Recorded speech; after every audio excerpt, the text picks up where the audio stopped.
All right, we are in the back half of free agency. The first big wave of free agency is over.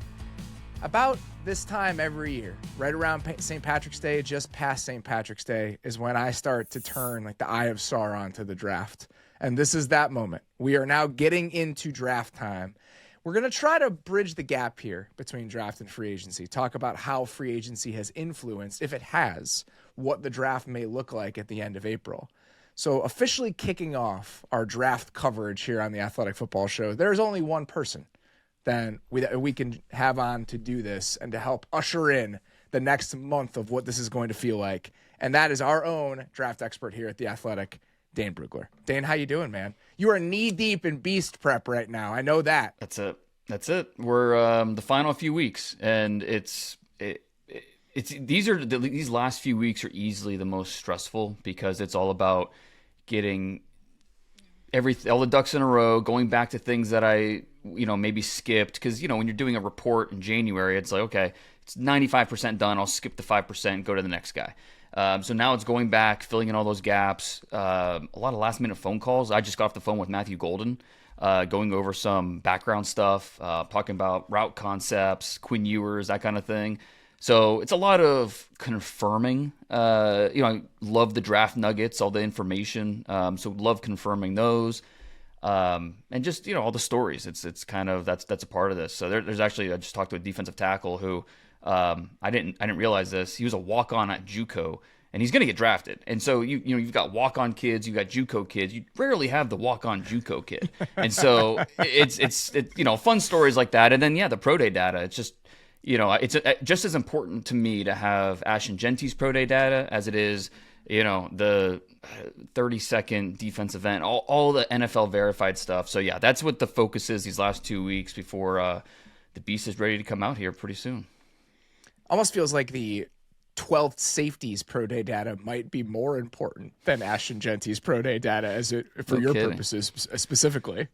That's especially the non-combine guys, and I can go on Twitter and tell you what scouts tell me, and then my mentions are flooded with but I heard this and this, and look, it's pro day data is the 40-yard dash times you're going to hear a lot of different things. I'm just going to give you what NFL teams have, and if you want to believe something else, go for it. But that's what we have to deal with right now with just the way the pro days are set up. We'll dig into this class specifically a lot over the next, 5-6 weeks. It's really the only time we have. It's really gotten that short until we get to the draft. I mean, obviously the offseason feels truncated just because of where the combine is now, et cetera. But we got a lot of draft conversations, the prospect specifically, to get to here before the end of April. Today we're going to do a little bit one foot in one world and one foot in the other. Talk about how free agency has potentially impacted the way that we're looking at the first round of the draft, but also just the draft overall. And I want to just start at the top and want to ask you, is anything that happened over the last week or so, whether it was the moves they made or even some of the moves they didn't, that is leading you to believe that Cam Ward is probably headed to the Tennessee Titans with the first overall pick? Yeah, and I think that when you do look at what they did with Dan Moore, bringing the amount of money they gave to Dan Moore to, they hope, stabilize the offensive line, not being in the sweepstakes for Sam Darnold, not really kicking the tires on, at least the way it seems and what we've heard, is not really being in on any of these other quarterbacks.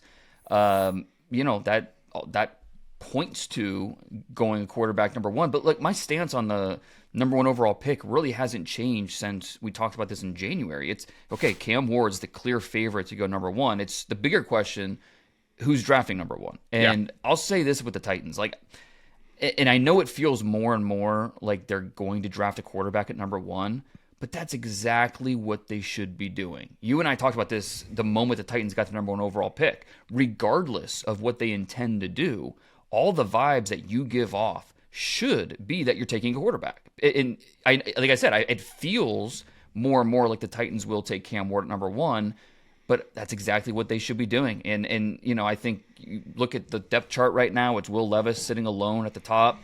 Not ideal for what you want to go into the season with. So there's basically two ways the Titans can go two ways with that number one pick. Either you believe in Cam Ward enough to go all in, make him the future of the franchise, or option two is you trade back, you add multiple day two picks, and you draft Tyler Shuck or Quinn Ewers or whoever that option two might be to add someone else to the depth chart. And you know what? It could be that day two quarterback could end up being something, but it's not someone that's going to stop you from drafting a quarterback top 5 next year or whenever, when there is a quarterback that you fall in love with. So right now, Tennessee has pick 35 and then not again until 103. Almost 70 picks where you have to sit on your hands, and just especially in this draft where I think day 2 it is flush with potential NFL starters. So again, with the Titans, it feels like they're definitely going to draft a quarterback. It's just a matter of, do they love Cam Ward enough, or are they looking at the other side of this? And it's, kind of like you look at this, the Seahawks, what they did with Geno, like they saw, we could stick with Geno, or we could trade him at a draft pick and then, kind of change it up and see what Sam Darnold can give us. Like quarterback, sometimes teams want to change quarterbacks and, kind of bring in something different that maybe not just to shake things up, but it might just change the way you look at the offense. And Cam Ward could be that guy, or they might look at this and say, let's build up the roster, let's add day 2 draft picks, and we'll take our chances with a secondary quarterback who is not going to stop us from drafting a top pick of quarterback next year, the year after that. And so I think that's a long way of saying that they're going to draft a quarterback. It's just, I think all signs point to Cam Ward, but I'm not completely sold just yet. There are a few things I would say here if I were the Titans and weighing between taking a quarterback at 1 or taking a quarterback a little bit later in the draft. I've talked about the virtues of the Davis Mills path. If you want to take the Davis Mills path, that's easy when you exist in total anonymity and the results don't matter. And that's kind of where the Texans were for 2 straight years. I don't think the Titans are there for 2 reasons. One, this coaching staff needs to win some football games. And I think they're aware of that. They won 3 games last season. And that is probably going to be at least a little bit of a driver of some urgency here.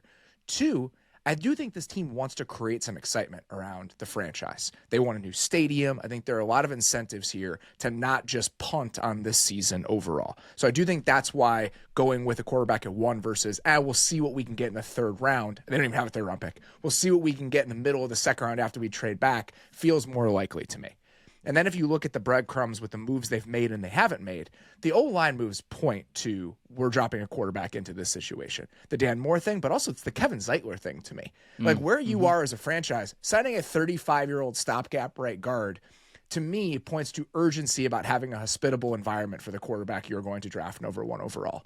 But even if we don't want to pay attention to those things and you say, they needed an offensive line anyway, if Cam Ward is not going to be the quarterback, who is going to be the quarterback in week 1?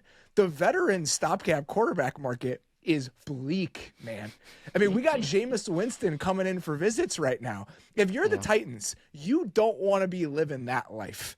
I could understand them trying to adapt a model similar to what the Chiefs did early on with Andy Reid when Borgonzi was there, where they traded for Alex Smith, and then they used that as we're going to be consistently competitive. In my mind, whatever you think of him, the archetype there would have been Darnold. When you move on from that and you're not even in the mix for some of these other veterans, that says to me, we have no other place to turn. And I think if you're a team like the Browns at 2, the Giants at 3, we'll talk about that. If you want to swing on Shedeur Sanders or some of these other quarterbacks in the top 5, based on everything I've heard, the coaches I've talked to, that's not that appealing of a plan. People like Cam Ward. I don't think it would be seen as like a stretch or a reach to take Cam Ward with the 1st overall pick. And if you're Tennessee, it's easy to say, we'll find a quarterback next year in the top 5. Well, who the hell knows? Maybe you stumble into 1 too many wins. Maybe there aren't as many quarterbacks coming out as we thought. I mean, there's so many different factors that you can't control. In this moment, you can control it. You can draft Cam Ward with the 1st overall pick instead of saying, do we have to kick the tires on Jameis Winston right now? Which to me feels like a slightly cleaner place to land. And I don't disagree with anything that you said. And that's why I think, if he is the favorite, if I had to do a mock draft right now, it would be Titans picking up 1, drafting Cam Ward. I think, that all of that lines up. It makes sense. There are a lot of people in the league that don't, or think that he needs to sit. That's the other part of this is, are they convinced that he's going to come in and compete for the job right away?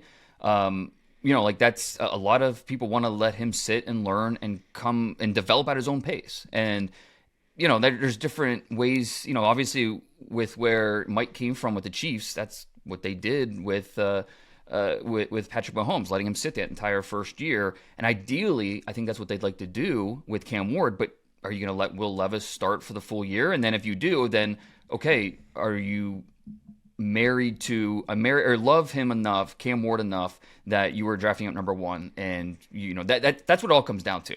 I understand the need for excitement and all. Yeah, I get that. That shouldn't be why you draft a quarterback, right? I mean, if you love him, you pick him. If you don't, then I just don't think you do it. I think and I get it. There's not plan B, C, and D are not ideal, and especially there's not a like Caleb Williams or Drake May next year, or even Manning he's yet to start yet. We don't know what Archie Manning is. Like the next year's quarterback class is not some amazing group that we're talking about already. There's a lot of unknowns, and so 100% agree with that. I just think it comes down to do you love Cam Ward, and do you think that he can make an immediate impact as a rookie? Then I think all of that lines up. And I do think, again, based on the conversations I've had, and we'll talk about the quarterbacks here very soon, maybe as soon as next week, about this quarterback group and what they look like after studying them a little bit. But based on the conversations I've had, I do think that there is a significant gap between what Ward is as a prospect and how the league views him and how they view Shedeur Sanders, and why that points to Cam Ward being a worthwhile number one pick, even if some of the other quarterbacks might be a little bit of a stretch. Yep. And we've been talking about that, for a while now, how there's just, this is closer to the Kenny Pickett year than last year in terms of the quarterbacks in the first round. Cam Ward's going to go early, and then it becomes a big wild card when we're going to see that next quarterback. It could be at number 2. It could be at number 3. It might not be. But, I guess that brings us to the Giants and the Browns. So where do we think the Browns go now if Cam Ward goes number 1 overall? Because they clearly need a quarterback answer, and I think a young quarterback would be the off-ramp that they're looking for from the Deshaun Watson thing. Mm-hmm. I'm not sure they believe that strongly enough to just take whatever other quarterback is there at 2 if Cam Ward goes number 1. That would surprise me. Yeah, and obviously it's a much different setup in the front office than with the Titans. This Andrew Berry, I don't think is in a position where, he's been there for a while. There's obviously heat on him to build this thing back into where they're competing for the playoffs, but I don't know that he necessarily feels like he's pressured to take a quarterback. Now, again, we have to remember that ownership, they put their thumb on the scale when it comes to drafting quarterbacks, and Jimmy Haslam has done it before, and I wouldn't be surprised if he comes into this conversation and is like, hey, find a quarterback. We're not going Russell Wilson. No, find a quarterback in this draft. Go invest in a young guy. And if they look at their options and say, all right, well, I guess that's Shedeur at 2. It's, not the best process to be working with, but that might be the reality for where, and really a lot of what I just said, you could copy and paste with the Giants. And, they're looking at their options at 3. They obviously need a quarterback. And by the way, Russell Wilson's been in the mix for both these teams. It's a tough place to be when you don't love your options. It's kind of just doing what is best available, and that's a tough place to live when you're talking about the quarterback position. I'll present you a hypothetical with the Browns, and I think your answer to this might be telling. I'll give you 2 options. Would you rather have Shedeur Sanders at 2 and whichever defensive lineman is available at 35? Or Abdul Carter at 2, and whichever quarterback is available at 35. Yeah, plan B, easy. That's Shedeur Sanders is a fine quarterback. He's not a guy that's elevating my offense. He's not a guy that is, and we're talking about the number 2 overall pick. If I can get Shedeur Sanders with the 25th pick, I feel good about that. If I take him number 2 and I'm passing on Travis Hunter, I'm passing on Abdul Carter, I'm passing on the top non-quarterback in this draft, that is a tough pill to swallow, and that's not for me. Now, that's my opinion. The Browns could feel differently. I do know how a lot of teams feel about Shedeur, and it's not, they wouldn't draft him top 5, but it doesn't really matter. All it matters is how do the Browns feel about him? How do the Giants feel about him? And more specifically, how does the ownership feel about them? Do they give stamp of approval? This is what we want to do. This is the direction we want to go in. And I still don't think we have any clear or any clarification there where we feel better or worse about Shedeur going 2 or 3 to either one of those teams. I think the Browns are hoping they can spend modest amounts on quarterbacks from 3 different pools and come out in the end with a workable plan and a workable starter. You trade for Kenny Pickett because Kenny Pickett's free, right? That's why they traded for Kenny Pickett. It's free. If you look at Kenny Pickett's history, you can tell yourself a story about why he might be better with you than he was with Matt Canada. That's fair, and it costs you nothing to go get him.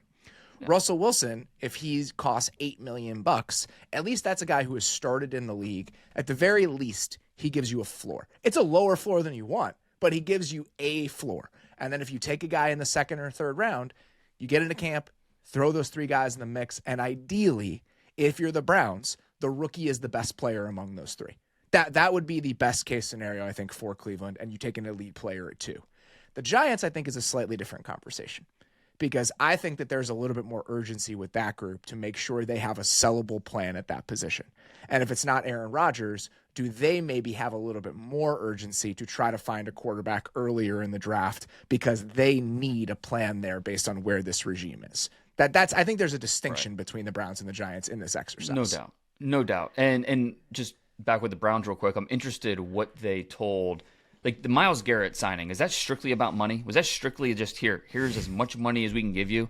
Or did they sell him on, hey, look, this is what we plan to do at quarterback. This is what we plan to do. What could the sell be, though? What could the sell realistically that's what I'm asking. be? Right. I don't know what it could realistically be. I think $40 million a year is the sell. That's how I see it personally. 100%. But don't you think, like Myles Garrett, don't you think he asked those questions? Don't you think he said, like, okay, what direction, where are we headed? Like, are we doing a rebuild? Are we doing this? Like, what's our quarter? I bet you he asked those questions. And I'm fascinated what type of answers he was given about, okay, we're going to draft someone young, we're going to draft someone at number 2, or we're going to try and go this direction with it.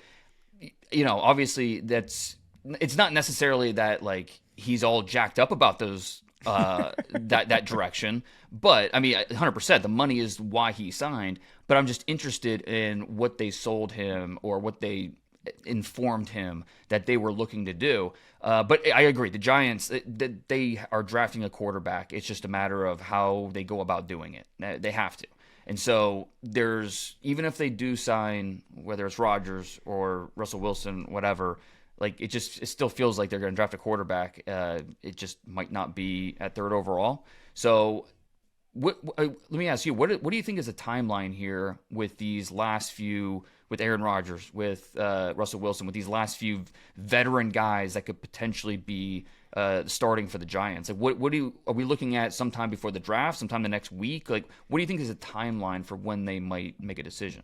I don't think anybody knows with the Rodgers thing. I think everyone's just kind of sitting and waiting and seeing. So I think Rodgers would be the domino that falls, because I think that there's still multiple teams that want him first. And if they don't get him, what does that mean for that team? So let's say the Giants swing and miss on Rodgers. Then it feels to me like, man, if you don't want to go the Russell Wilson route or the Jameis Winston route, are you more inclined to try to take a swing early on a quarterback? If you're the Steelers, then what happens? And if you don't get Aaron Rodgers at the end of this, you've already done the Russell Wilson thing. And that's the funniest part about this, is that each team has guys that they don't care about because they're too close to it. The Steelers, it's like, I don't really want Russell Wilson anymore. The Browns, it's like, I don't know. You guys can live the Jameis Winston life. I don't want to do that anymore. So the teams that already had these guys, being able to cross that guy off of the very short list of veteran quarterbacks available has also been a fun wrench that's been thrown into this thing. Yeah, and I think you're right though. Rodgers is that domino, and that really will change how the draft plays out. Which, I mean, it feels weird to say, because I mean, Aaron Rodgers, with where he is in his career, really shouldn't stop you from drafting or not drafting a quarterback early in the draft. Because again, either you love the quarterback or you don't. If you do, then you should still be the pick. But it feels like more so than past years, the veteran quarterback signings a month before the draft are going to directly influence how these quarterbacks come off the board. The last team quarterback-wise I think is interesting is just what Pittsburgh does. they still obviously need a quarterback. And if they miss out on Rodgers, like, is there a chance they take one at 20 or wherever they're picking? 21, yeah. Is that the best option for Sure. them? They no longer have a second round pick. Do they just punt on the position overall and run it back with Russ? Like, they're a team that has even fewer avenues to go get the guy that they want because of where they're picking and the fact that they don't have as many picks. So they're the team that if they get left without a dance partner here at the end of the Rodgers saga, it seems like they have fewer alternatives than a team like the Giants does, or even the Browns. No doubt. And yeah, what are you waiting on? Try to figure out something with Kirk Cousins? Like, what do you? I'm not sure what you're doing. If you're the Steelers, you're running out of options, and they did this with Kenny Pickett, where it wasn't a great quarterback class. They stayed like usually in the first round, you are trading up unless you're picking 1, 2, or 3. You are trading up for your quarterback because you're not going to just sit back and hope he falls to you. They waited, they sat for Kenny Pickett. He landed in their laps. We know how that turned out. Are they going to do that again at 21 this year with the Jackson Dart from Ole Miss, or would they look to trade up if Shador falls a little bit? I mean, it feels like that makes more sense than just kind of punting on the position. But yeah, like you said, they don't have a second round pick anymore with the DK Metcalf trade. And again, another signing where obviously here's all this money. I will sign on the dotted line, but I'm sure he at least asked, hey, who's going to be the quarterback? Who's going to be throwing me the ball this year? And so what did they tell him about how they see this all playing out? Yeah, it's fascinating because there's not a clear path for any of these three teams. We're going to see how the Rodgers domino falls. That will lead to, okay, then where does Russell Wilson end up? And then that will help at least maybe inform, okay, how are these quarterbacks going to come off the board? If I had to guess right now, and maybe this is just how I want it to go because I find it most compelling, Rodgers going to Pittsburgh, Russell Wilson going to the Giants, and then the Browns rolling with whoever they end up getting at 35 that's there that they like. That to me is like the most compelling version of it, I think. Just because I think Rodgers in Pittsburgh makes for good theater. I don't need to see him on that Giants team with Brian Daboll. I think I'd rather see him with that Pittsburgh team just because, I don't know, it feels more combustible in a way. Just because the Steelers fans probably have higher hopes for what this season can be because they've consistently been a playoff team. The Giants almost feels like the Jets, where the fan base is going to immediately welcome him with open arms just because they've been so starved for any sort of success. The Steelers, I think, if that starts going poorly early in the season, I feel like they could turn on him faster. So that timeline is at least mildly entertaining to me. And it could go well. Let's say he makes it work. It's very possible, absolutely. And then that what becomes interesting. Okay, where does Shador go if it plays out like that? He could go 2. It's possible to the Browns, and if he doesn't go 2, then it gets really interesting about okay, at what point does a team look at it and say, hey, he's fallen a little bit too far. Let's go get him. Nothing would surprise me with Shador Sanders when we're all together doing the show live Thursday night. Shador Sanders, nothing would surprise me about where he ends up on that Thursday night. All right, as we get out of the top 5, I want to talk to you about a couple teams that you had mentioned that you had your eye on after the way that free agency has gone. The first one of those teams is the Dallas Cowboys. Why do you have the Cowboys circled after the first wave of free agency here in terms of what they could do in the first round? It's so critical that they hit on this pick. Just with the way the roster is structured and the money they have allocated, they have to be able to hit on these early picks. And look, to their credit, the Cowboys have been one of the best drafting teams in the top 25 the last 15 or so years. I mean, you look at it, they have found some really impact players. Micah Parsons, CeeDee Lamb, Zach Martin, Des Bryant, Tyron Smith. I mean, when they're picking in the top 25, they don't miss. The Taco Charltons, those guys have been outside the top 25. So in top 25, they don't miss. And at pick number 12, this is something they need to hit on. You look at what they did in free agency, basically bargain shopping at some of those need positions. You bring in a Javonte Williams, Miles Sanders. Miles Sanders, I don't even know if he might not even be on the season opening day roster. Who knows? Kyer Elam at corner. Players that are not going to stop them from addressing any of those positions at 12. So for Dallas, I'm looking at that and saying, okay, Ashton Genty, Will Johnson, the corner from Michigan, and then the best edge rusher on their board or the best receiver on their board, whoever that may be. One of those 4 directions, it feels like that's the direction they're going to go. I feel like receiver, as I look at the depth chart, is probably the most pressing need right away, depending on what you think about Trayvon Diggs' health. All right, so he had another knee surgery. I think it was in January. If you think this is a scenario he misses half the season and his future period is in doubt, then I feel like corner becomes slightly more pressing. But as you currently look at the players on the roster, period, independent of health, another receiving option to me feels like the most pressing need on the entire roster. I mean, they have nothing. If they got Jalen Tolbert as their other kind of outside vertical receiving option, and the fact They that traded for Mingo. yeah, they traded for Mingo, right? And like this, it's funny that I'm not even like considering that as an option. I'm just kind of like, it's not whatever. That pick is lost. I just feel like trying to find somebody else there, whether it is a Tet McMillan or somebody with that skill set. Like, I do think that would be helpful within the structure of their offense. Like, that skill set combined with what CD is, I just feel like some sort of vertical receiving presence is necessary for it all to come together. I actually like a lot of the stuff they've done in free agency. Like the little moves that they've made to like go get Dante Fowler back. Now you got some edge depth again. You know, they signed Robert Jones from the Dolphins, who I think was a little bit miscast in that offense as a bigger body. Now you have some guard depth back there. I do think that they've been smart in how they've shored up some of these positions, but I think they need another body on the interior of the defensive line, potentially another corner, and then the spot that to me feels the most glaring is still some sort of vertical receiving option. Right. And I think they'll have options there at 12 if they want to go with that receiver, where there might be all the receiving options could be on the board. And we may not see the first receiver drafted until number 12.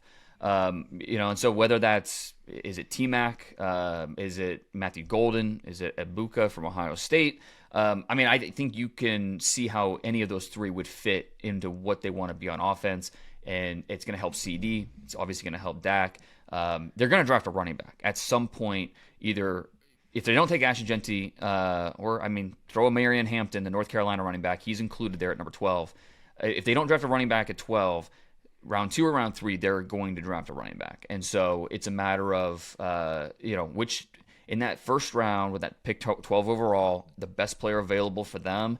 I think it's one of those 4 positions, and I wouldn't be surprised at all if it's a receiver.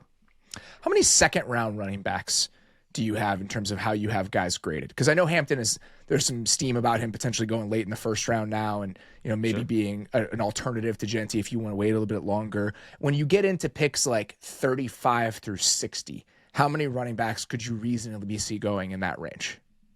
3 or 4. Okay. I think let's say Genty and Hampton go in the first round.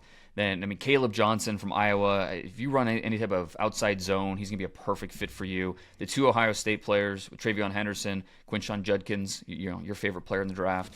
And then, you could talk. Some teams have Dylan Sampson in that mix, the Tennessee running back. Other teams, the teams are, it's not as cut and dry. But once you get to the 3rd round, then it really opens up, and it's just kind of pick your flavor, what type of running back you want. There's a lot of different guys, 3rd round, even in the 4th round. So it's a lot of different options this year. Let's stick in Texas here with another team that had an interesting couple weeks, to say the least. The Houston Texans trade Laramie Tunsil, and it probably change what their offseason plans potentially look like. As you looked at the Tunsil trade and then where the Texans are picking, has it been easy for you as you've thought about your next mock to just kind of throw the best tackle prospect on there and call it a day? Or are there some more layers to it as you think about Houston's immediate future here? There's definitely layers, right? Because they don't have hey, this is the obvious answer at left tackle, but they drafted Blake Fisher in the 2nd round last year. Yeah. And, he was a young player coming out. It was always assumed that it was going to take some time with him, but he's a player that they think of highly. And when you stack him with the tackles in this draft, I wouldn't be surprised at all if he's top 5 for the Texans on their board if you include him in this draft class. So I don't think it's completely obvious that, hey, they're going to draft a tackle there. I think they have plenty of needs on this roster, whether that's adding another receiver or fixing the interior of the offensive line. There's so many different ways they could attack with this pick. It's just tackle becomes much more of a possibility there, but I wouldn't say that it's necessarily the definitive way they should go. It seems right now like there's an outcome where they play Blake Fisher at right tackle or left tackle. They play Titus Howard at right tackle, and the interior is where they need bodies. Obviously, they traded for Ed Ingram. They signed Laken Tomlinson. You got to do something else. You got to do something else to compel me here. Yeah. If you want to add those guys as depth or camp bodies or competition, whatever, however you want to frame it, that's fine. Somewhere along the way, you're going to need to add to the offensive line if you're going to play those two guys at tackle. Whether that happens in the back half of the first round, whether that happens in the back half of the second round, I don't know. But if it is interior, maybe there's an argument that you could potentially wait a little bit. But my understanding is as we get a little bit deeper into the draft, some of the interior prospects maybe aren't quite as strong. There's not that deep of a group there this year compared to some other seasons. Is that right? I think it's a pretty good guard class. Okay. But center's thin, no doubt. Guard, I think, is average to slightly above. Okay, that's maybe I was thinking about the center group after Zabel. Yeah, definitely center. People weren't loving that. Okay, compared to last year. And that's guards you do think there might be available. Yeah, and Gray Zabel will be a possibility there if he's on the board at 25 for Houston. And I think we need to remember too with Blake Fisher, he actually he was the big tackle signing for Notre Dame 3 years ago or 4 years ago now. Like he was the guy. He started the 2021. Yeah, his true freshman year, 2021. He started the season opener at left tackle, not Joe Alt. It was Blake Fisher. And then Fisher hurt his knee, and that allowed Alt, who was not as high of a recruit, step in, and we know how that played out. Fisher came back the next year, started the last two seasons, or his sophomore, junior years at right tackle. So it's not a situation like, well, he has to play right tackle. He has to, like, he was going to be the guy at left tackle for Notre Dame. So that is certainly a direction we could see them going. And then, yeah, if we look at guard, different ways they can go fix the guard position. Tate Ratledge from Georgia is a second-round guard. Miles Frazier from LSU is a third-round guard. There will be options if they want to go best player available, with, say, a receiver, Matthew Golden, Ekbuka in the first round, and then wait till day 2 to really address the interior of the offensive line. I'll be curious to see how they think about receiver and how they think about how much urgency they have at receiver. Because they went out, they trade for Christian Kirk. Christian Kirk is on the last year of his deal, I believe. So he'll be a free agent after the season. They went out and signed Justin Watson. And so if you look at the way the receiving positions kind of shake out, you got Nico Collins as your big X. You got Christian Kirk as a slot, but a vertical slot. And then you've got Justin Johnson as kind of like a vertical outside the numbers player.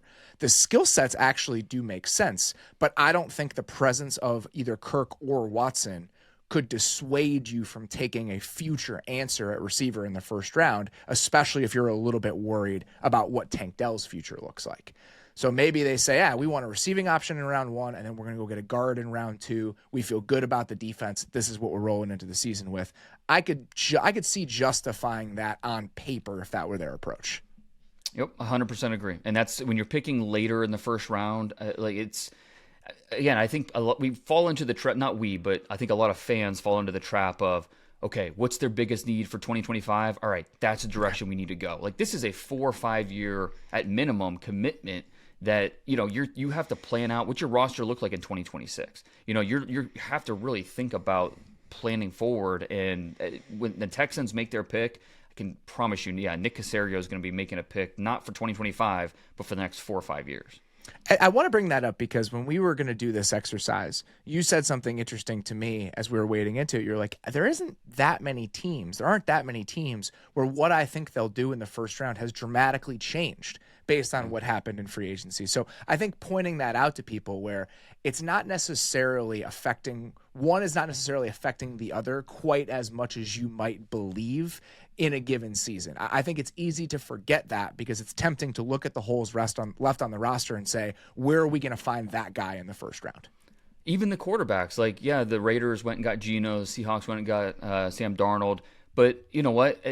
Last year, the Falcons went and got Kirk Cousins, and they still drafted a quarterback. So, I don't.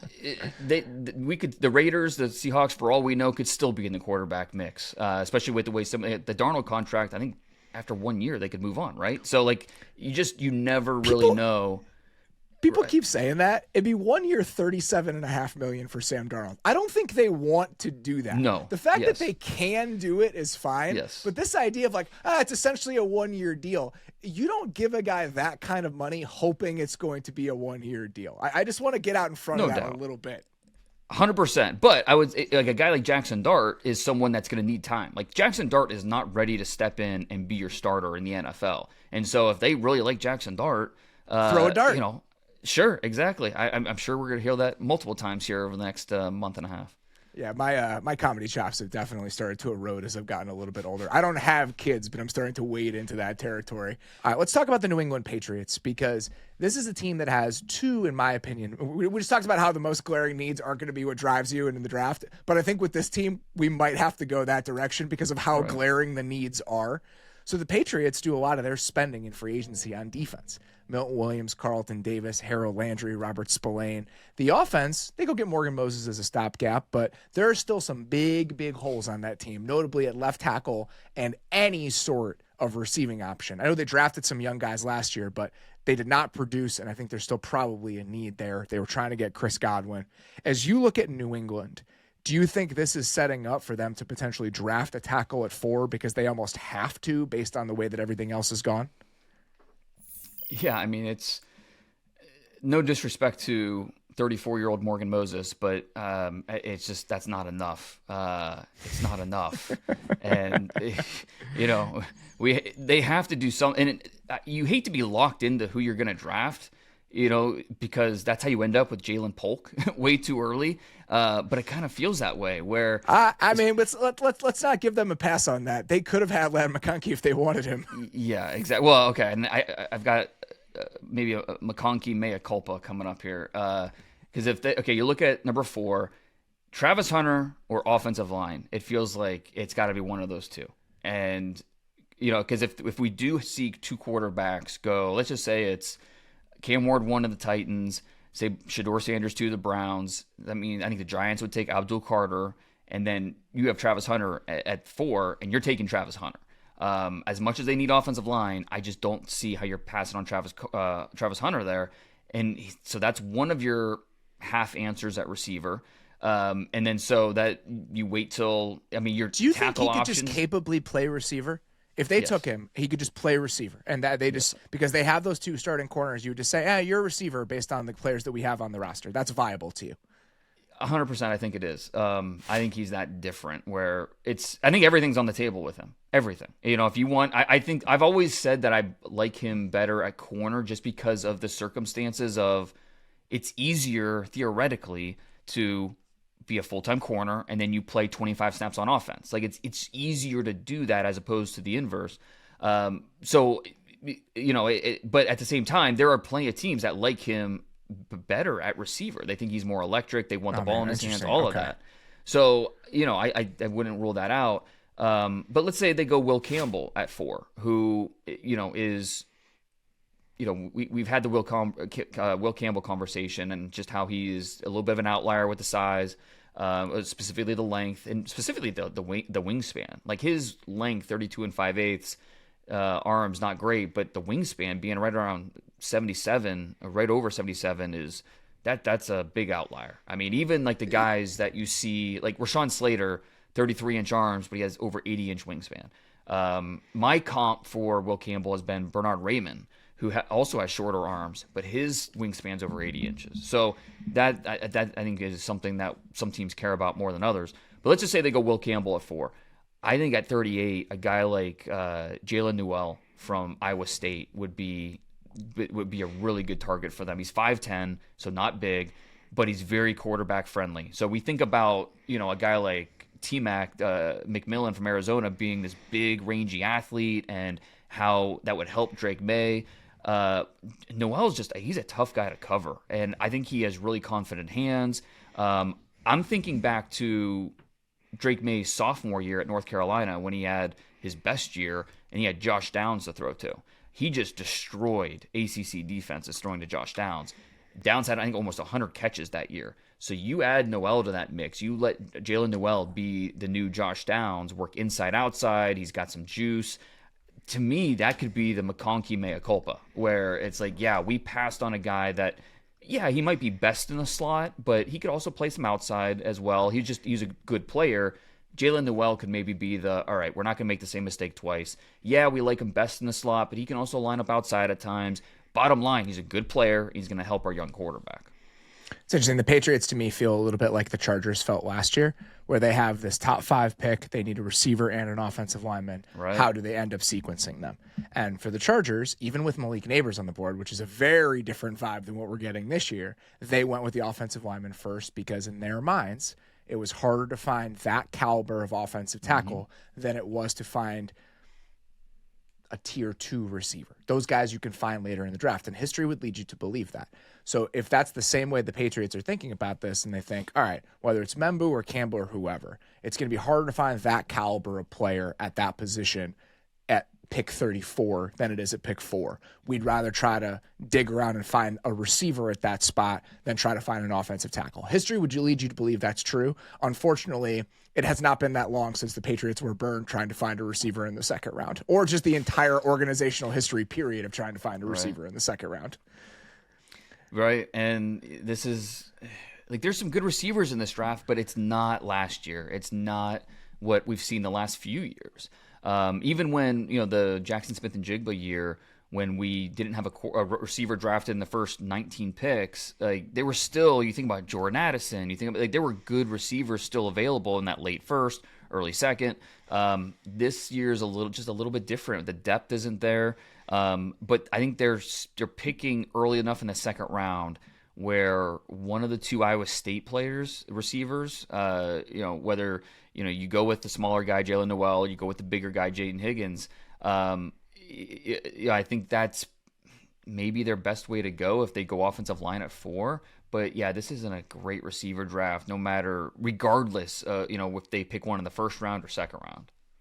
What'll happen with this remaining offensive lineman and the remaining offensive or left tackle options specifically will be worth watching. Because if you're the Patriots, Cam Robinson's still out there. And Cam Robinson isn't a long-term solution for you probably, but if you sign Cam Robinson to a 1-year stopgap deal, you at least have a floor at left tackle. I don't think that should prevent you from doing anything, but maybe it's less of a screaming week 1 need if they address it somewhere along the way. It's easy to say, the first wave of free agency is over. Most of the big players are gone, so free agency is over. It's far from over. We still have several months before training camp starts for these teams to potentially add at those positions. And I think there are some teams, teams of rebuilding that have done this recently, and it's happened with different outcomes, and it's sent teams in different directions. I think about the Bears and Washington and what they did with Braxton Jones and Brandon Coleman specifically, where they think, we're early in this. We drafted an offensive tackle in our first draft or second draft. I can't remember when Braxton Jones went. I think it might have been Poles' first draft.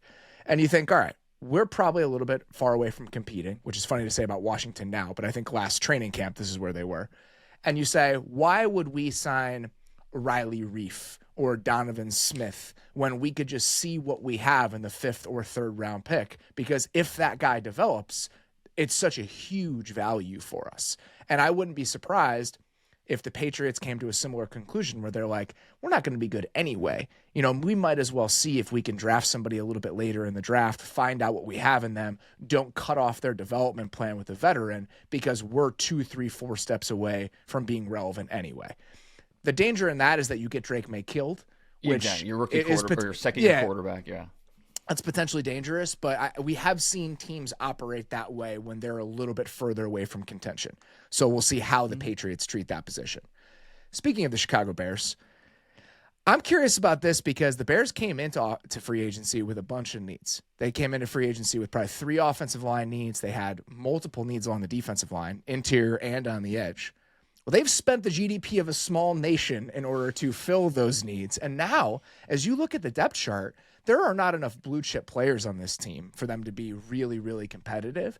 But there are also aren't that many glaring holes as you look at the depth chart right now. So is this a team where what they did in free agency has kind of shifted what you think they might do with the 10th overall pick? Yeah, it certainly doesn't box them in. We just got done talking about that with the Patriots and how we have a good idea of where they're going to be drafting or what position they're going to be drafting. With the Bears, yeah, it's wide open. I still think that, you look at offensive line and you're not done if you're the Bears. You are not done with your offensive line. Joe Thuney, you love that addition, but at the same time, older guy, contract situation, you when you plan for 2026 and 2027, it'd be nice to put an Armand Membu on your roster to provide depth from day one, and then down the line you have a starter, whether that's a guard or tackle. Who knows what'll happen with Braxton Jones moving forward? Will he play well enough this year where he's going to put a hard decision on your desk about whether or not you try to bring him back to more of a long-term deal? Darnell Wright, you need Darnell Wright insurance. I think he's played well, but has he played up to a top 10 pick? Not consistently. And so, hopefully he takes another step in his third season this year. But so I think going offensive line, a guy like Armand Membu, who's young and has a lot of promise, that makes a ton of sense. Again, I think the trap that a lot of fans fall into is they think about 2025 and not the next 4 or 5 years. And let's be honest, how many times unless you're Jaden Daniels, a rookie is not determining whether or not you make the playoffs or not. It's just, especially if you're drafting, a guard or a tackle, it's just not going to be the difference in you winning or not. The other direction, if they don't go offensive line, I still look at defensive line. You look at, especially a guy like Shamar Stewart from Texas A&M.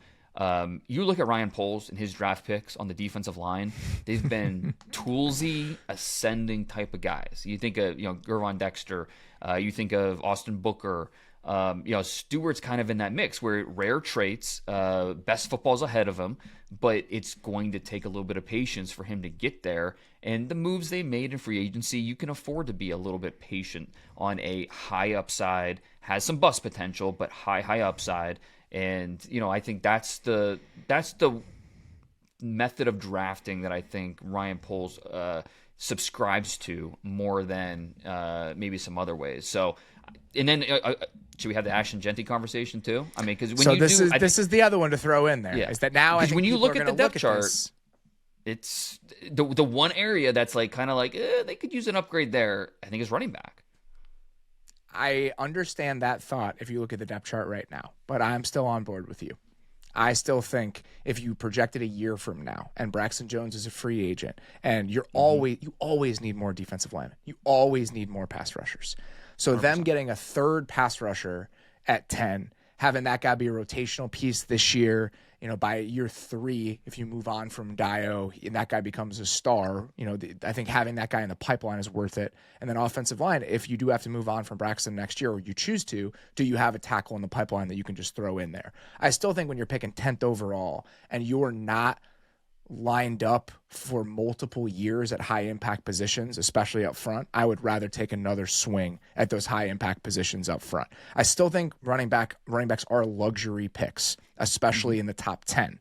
I don't think this roster is in the sort of position where they can afford luxury picks because, like I said, they need more blue chip talent. And I think that is what at 10, that's where you have to be hunting for that blue chip talent. Let me ask you this. If you could get Bijan Robinson for the 10th overall pick, are you making that trade? No. Interesting. I feel like you can find a running back a little bit later. I do. Mm-hmm. And this is something, it's a longer conversation, but people are going to point to what happened with Saquon and what happened with Derrick Henry and all of that stuff. Derrick Henry's making less than the guy drafted 10th overall is going to end up making.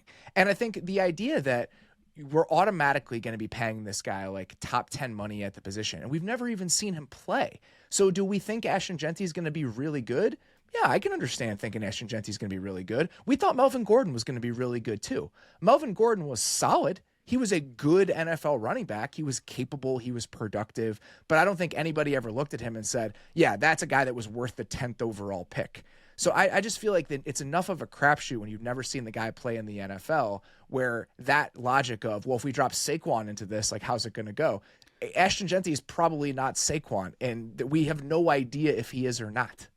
But that's why I said Bijan, because it's not just that we haven't seen him. It's also that the fact that the running back position is what it is, and especially in a draft like this where it's running back rich, you can get a plan B, plan C later on and feel not just as comfortable, but almost as comfortable with the running back you're getting later. It's just, do you believe that a guy like Ashton Genty could be that needle mover, just a little bit different where he is in, whether or not you think Bijan's that type or not, but a Saquon type, a guy that is a true needle mover. There's not many running backs like that, and so could the Bears see him that way? I think it's possible, sure. But again, in this draft especially, where it is just flush with running backs. I mean, there will be running backs that go undrafted that will have NFL careers in this draft because it's impossible for all the draftable running backs to get drafted in 7 rounds. It's just not going to happen. And so with that type of just excess at running back, that's hard to ignore when you have the conversations in the war room about whether or not you are going to draft or consider drafting Ashton Genty. If you're the Raiders at 6, the Bears at 10, the Cowboys at 12, you can't just completely ignore the options that you'll have later on. I think that's the best argument for it, is that finding that blue chip talent at a high value position, or not even high value, a position of scarcity at 10. And tackle and edge rusher are positions of scarcity where running back is not. And then you can find that guy. You have 3 picks in the top 40. Do you get that running back in the second round? The Jahmyr Gibbs thing is an interesting signal because obviously the Lions took Jahmyr Gibbs at 12 when they needed more help at some of these positions. They still probably needed an edge rusher when they took Jahmyr Gibbs. But if you look at that 2023 draft, there were 40 picks between Jahmyr Gibbs at 12 and Zach Charbonnet going at 52. That's probably not going to happen in this draft. There are going to be guys that you can find in the top 50 picks that are probably better quality prospects than Zach Charbonnet and Kendre Miller and Tajay Spears, who went in the 3rd round of that draft after Gibbs. Yeah, well, it's a bet. I mean, that's sometimes, you make a bet and you hit. And that's what the Lions did with Jahmyr Gibbs, who, with the way where they were in their roster construction, it felt very rich. But the player was worth it, and it's paying off in big ways now. And so the Bears, with where they are, and especially with Ben Johnson coming in, do they feel like Ashton Genty is enough of a needle mover where he is worth that pick? And you know what? We'll make that bet on this guy every single time. It's certainly part of the conversation with the Raiders as well for Genty to go that high. The Raiders are another interesting team here, and just talking about where they could potentially go, because now with Geno, it feels like they're less prone to take a quarterback at 6. So now which direction do they end up going? Have you been tempted to kind of send Genty there in your mind, or do you feel like there are other positions you've also been circling based on where the Raiders are right now? In my post-combine mock, that's where I sent him. So even before the Geno trade and before, with the uncertainty of what they were going to do at quarterback, that I don't know. When you think about Pete Carroll coming in, he's ready to win now. Establishing a run game with a really dynamic running back, it feels like something that they might do, especially with the state of the running back position on the roster. So if you're going to stack your board and be true to it, you're going to say, all right, Ashton Genty he might be, for a lot of teams, I think he will be a top 3 player on the board. If you take out any consideration about the position they play, about value, anything like that, if you just go on the best players available, I think a lot of teams are going to have Ashton Genty top 3. And so for a team like the Raiders, with where they are, I wouldn't be surprised at all if that's the direction they went. Raiders, and then I think when you look at the Bears at 10, the Cowboys at 12, and then do the Broncos get frisky enough where they try to make a move? Those are kind of the 4 teams I keep coming back to for Ashton Genty. Broncos are another team I wanted to ask you about because they've gone out. There are 3 things, probably 4 things I wanted the Broncos to do this offseason.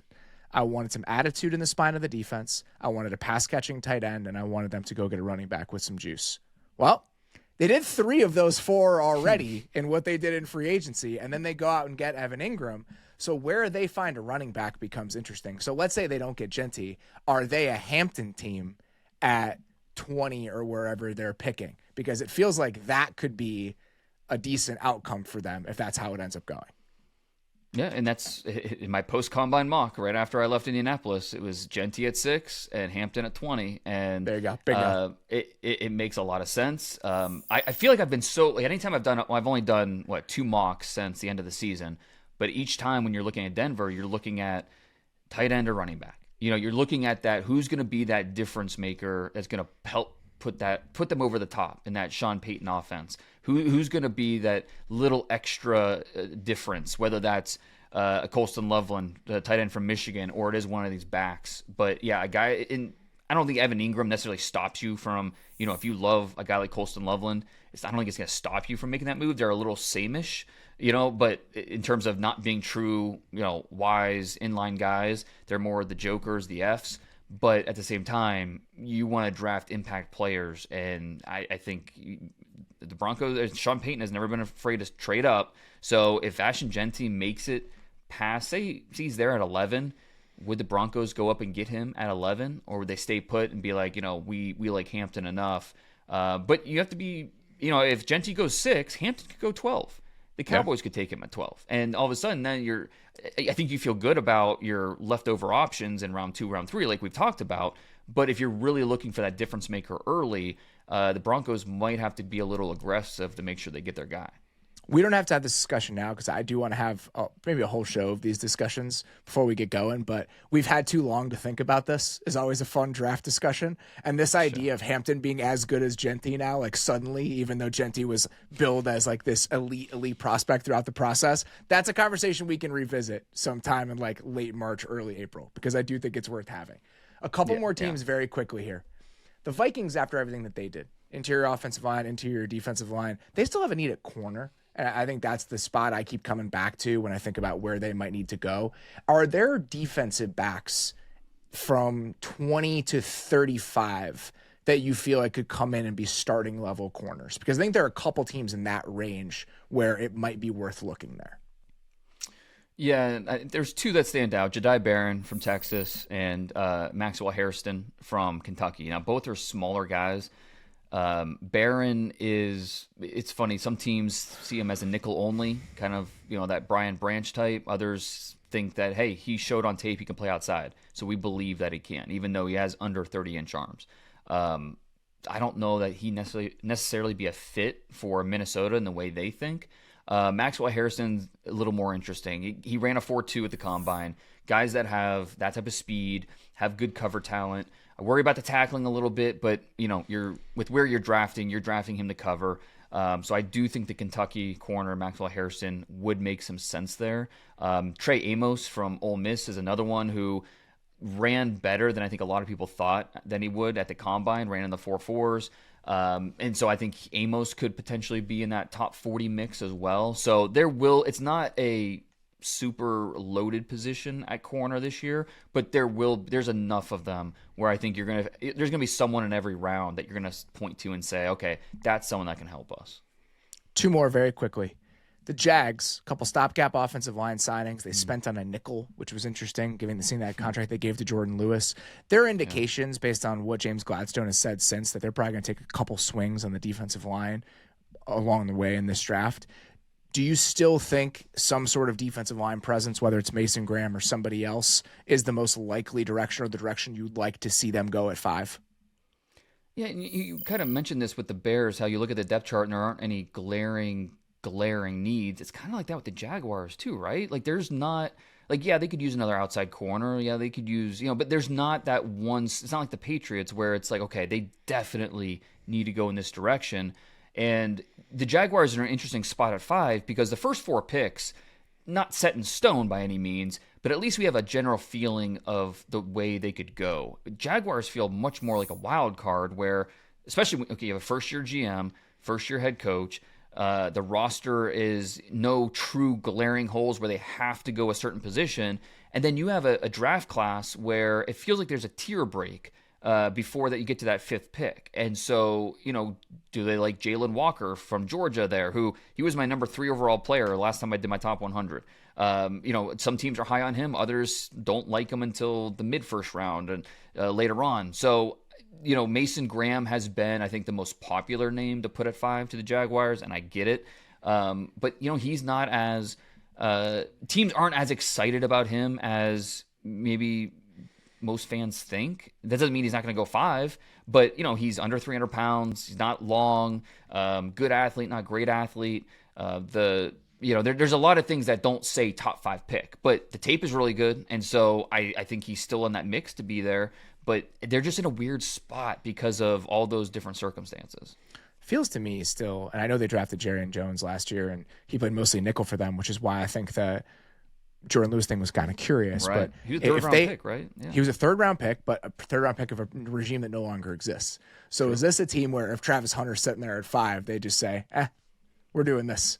We're gonna have Travis Hunter and Tyson Campbell and Jordan Lewis, and we feel decent about our safeties. We got enough guys up front. We'll find a defensive lineman in the second round, and then we'll just be ready to roll. That would not surprise me if that was available to them. There's a chance it's not. There's probably a good chance that it's not. But if somehow Travis Hunter made it to the Patriots, I just don't see how. To me, he's not.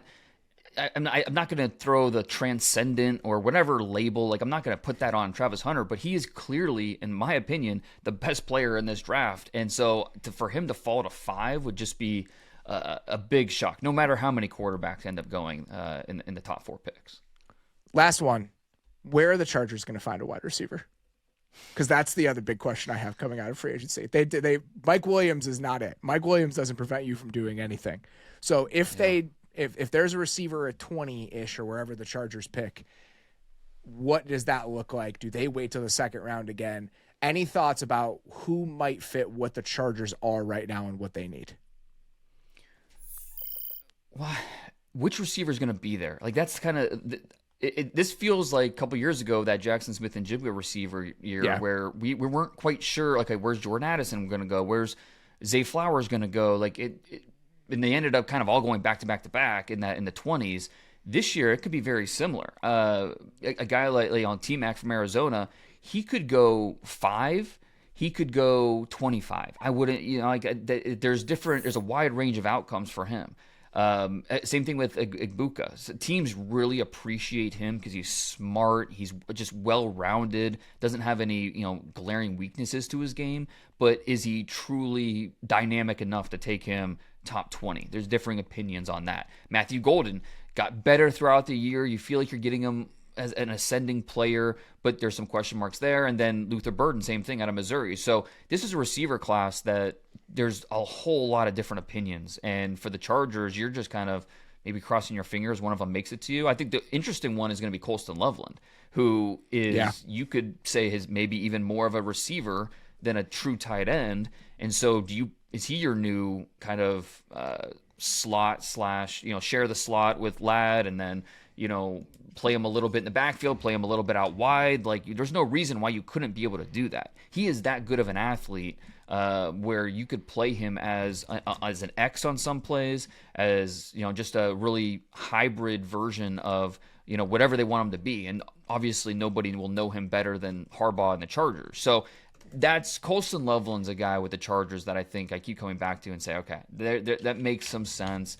Could see they need corners as well. The same conversation we just had with the Vikings. Thomas from Florida State, Hairston from Kentucky. The Chargers are in an interesting spot where it feels like they need more speed on both sides of the ball.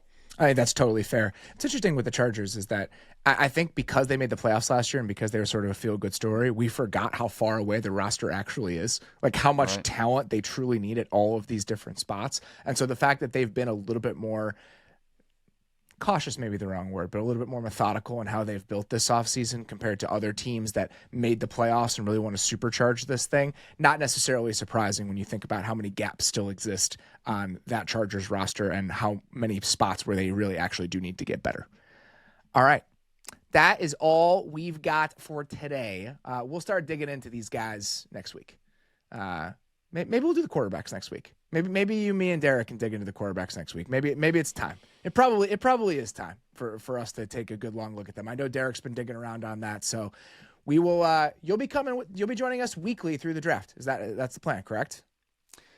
I believe so. Yeah, we'll make it happen. Okay. All right. So very excited about that. Please be on the lookout for the Beast when that drops. Dane is working very hard on getting that thing done. And like Dane alluded to, we are going to be having another draft show coming your guys' way during the NFL draft this year. Still ironing out some of the details with that, but pretty excited about what we've got in the works this year. One of my favorite things to do every single year. So we will update you guys on that as we get a little bit more information. For now, that's all we've got. Appreciate you listening. We'll talk to you very soon.